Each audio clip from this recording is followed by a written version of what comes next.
The law of the Lord is perfect, yet we are not yet. I want to give all the honor, glory, and praises unto Yahawah, by HaShem, YAHAWASHI, by HaShem, RAWACHAA, QADASH.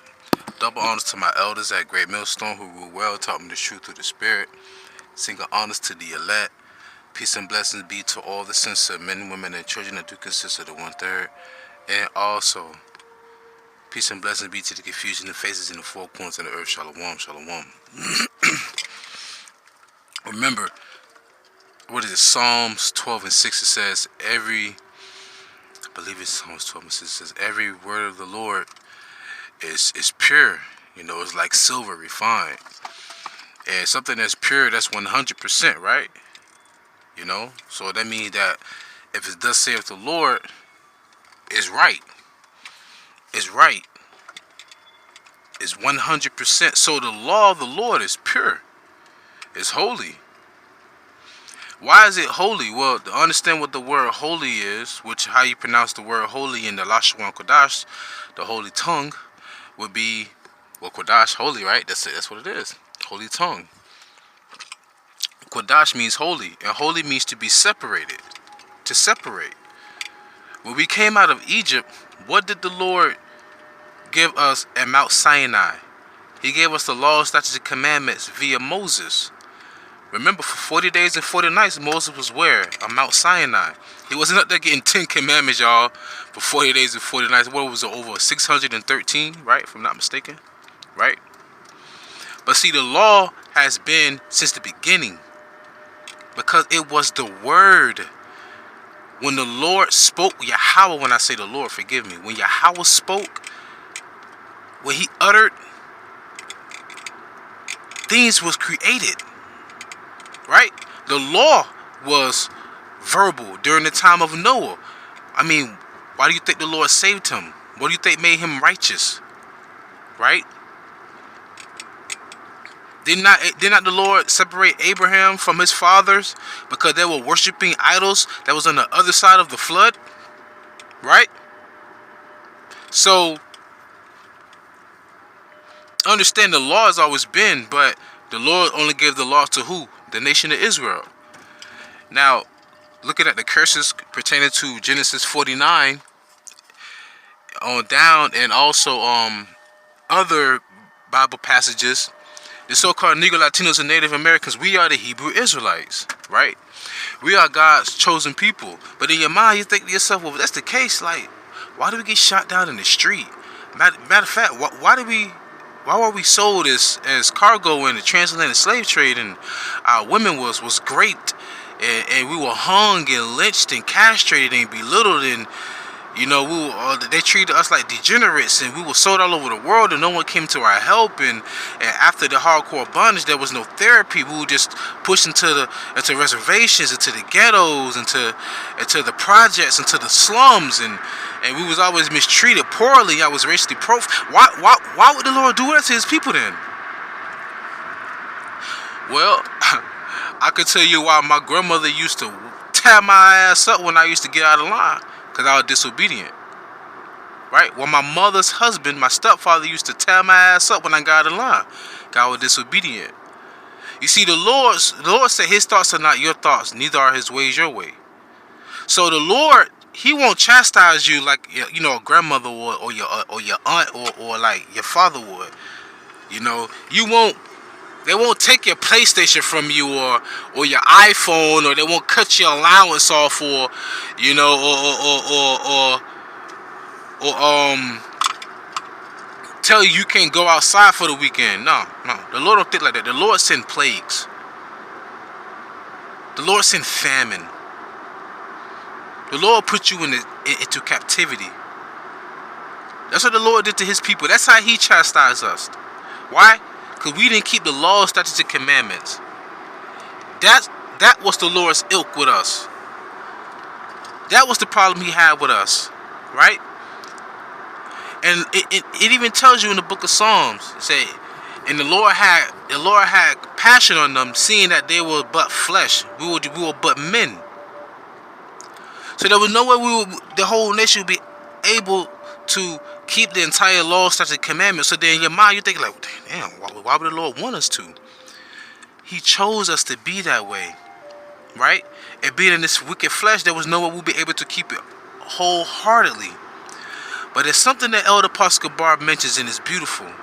One of his elders told him, we had to go through wickedness so that we can appreciate righteousness.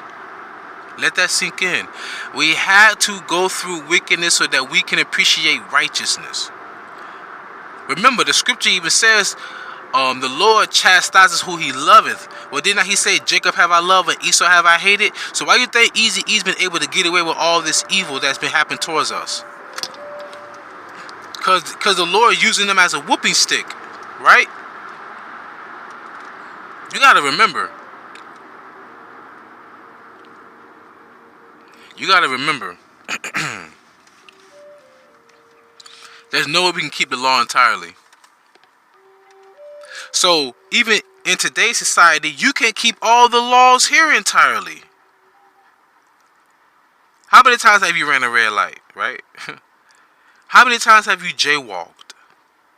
How many times have you not come to a complete stop at a stop sign? How many times have you merged into another lane and you have not used your signal? Right? So many laws that we break even in today's society. And even though they're man-made, right? But see, the Lord, his law, his word is perfect, but we are perfectly imperfect. Why is that?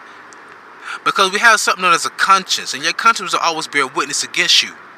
Whether there's a physical witness or not, your conscience will bear witness against you. But then there's also another thing we have in this society, and it's not free will, because no one on earth had the will to say, I'm going to be born today. So stop that. In our life, there's something known as chances and opportunities. You will have a chance at opportunity, and when it presents itself, how will you react? I hear Kevin Samuel say this a lot, and it makes sense though. The world doesn't owe you understanding. Like, people say, hey, why would the Lord do this to his people? Don't worry about that. Just know better and do better. Then you will understand. Well, shit, we know now. You mean to tell me, like, even in today's society, let's say an Israelite man, his wife is pregnant, right? I'm sorry, matter of fact, let me not put the carriage before the horse. Let's say she's on her menstrual, her moon cycle. What Israelite man has a separate house to lay his woman up in and to pay utilities for that house? No, right? Because she's on her menstrual. She's unclean for that moment. But guess what? Israelite men who fear YAHAWASHI, if they have a significant other, if she's on that, 9 times out of 10, she's laying in the bed with them still. So we under grace. We live in by faith, man. Right? Every day you wake up and you put on clothing. You mean to tell me you wearing 100% hemp, 100% cotton, 100% polyester? You're not. You're not. Even the Lord say that, you know, we're not supposed to eat swine, let alone touch its dead carcass. When the Lord speaks about all the food we're not supposed to eat, that's the only food the Lord speaks of in the Bible that say we're not supposed to eat and even touch its carcass. How many of y'all have eaten pork? I know I have before in the past. I was raised that way. Right? So you're supposed to be death right there. How many men right now are sleeping with a woman and you wasn't her first? You committed adultery. The first man that inserted his penis inside of her, that's supposed to be her husband for the remainder of her life, unless he passed away. Technically, I have 3 wives right now living on this earth. Well, they should be living on earth, I think. I have 3 wives right now on this earth, but they're not with me. And I know that 2 of them have a child. So we're not gonna be able to keep the law to the best of our ability. Cause forgive me, Salakia. We're not gonna be able to keep the law perfectly. We're supposed to keep the law to the best of our ability. A prime example: how many of you brothers, even you sisters out there, had to work on the Shabbat? Right? So we need new bodies, y'all. And then you got people out here don't even fear YAHAWASHI. They don't even keep the laws to the best of their ability, and they walk around like their itch don't sting, like butter don't melt in their mouth. Man, That's why the Lord said he have a controversy with the inhabitants of the earth. Because there's no mission of the law. There's no fear of the Lord. The law is slack here, like it says in, what is that, Habakkuk 1? The law is slack. But the Lord said he going to work a miracle in that day. Job 9:24, the earth is given to the hands of the wicked. So in other words, if Esau brought us into captivity, and if over these centuries Esau has been the one that molded us, has taught us what we should eat, drink, and think, and believe in, and pledge, how the hell can we be righteous under the guise of wickedness? It's impossible. It's impossible. And really, we under curses, y'all. We're under curses. I was talking to Jake today at my job, and you know, I love edifying people, and he was just blown away. He told me he had to leave because he didn't want to get me in trouble. He kind of work up in the office though. You know, I'm a blue collar dude. I work in the warehouse. So we were talking about. He was like how feminism, everything we were talking about, we were verbal, but then it got very, very quiet. He was like, I don't want to say that, but you know, the white man brought up, the feminism thing. I said, yeah. He said it was only for the white woman. You know, Edomite woman. I said, yeah, because I said feminism was never about equality. It was about opportunity. I said, see, the so-called white woman, she wanted opportunity like a man. Okay, she was given her opportunities, but guess what she never did? She never left her male counterpart. But see, the Negro woman, or I just say the so-called Negro, Latino, Native American woman, because all of y'all are Israelites too, y'all want to say opportunities too as men. But guess what y'all did? You left us. But that's a curse. That's a curse. Like the Lord said, I shall create a new thing in the earth. A woman shall surpass a man. A woman making 6 figures, she don't want a man that's making less than her. Why? Because by nature, women are hypergamous, right? So I'm just saying, like, the reason why we're going through this because of our infidelity. What I mean by infidelity, the Lord said, the scripture says, "Thy maker is thine husband." So what does that mean? That we're the Lord's wife. And what's the worst thing we could have done? Commit adultery. Well, how you commit adultery? Spiritual fornication, worshiping other idols, worshiping the creature more than the creator, following the customs of the heathens, right? Breaking the Sabbath, not keeping the high holy days. The Lord saw all of that and was fed up. That was a part of the contract. You keep my laws, statutes, and commandments, I will protect you. I will fight for you. I will feed you, clothe you. I will make you the most beautiful nation on the earth.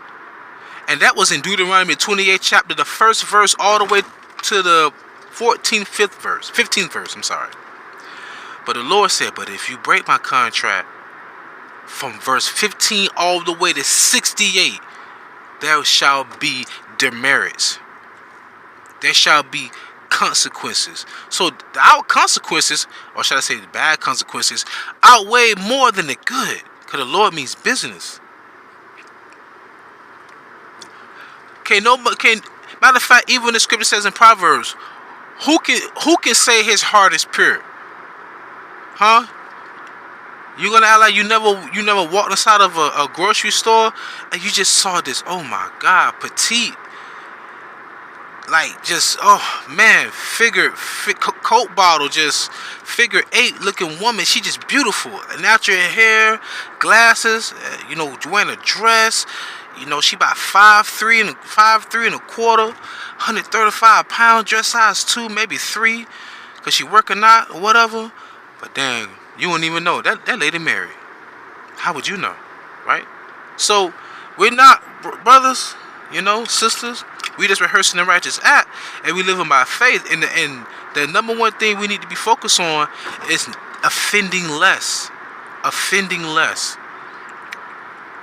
There are two principles I live by daily that I made up for myself in general.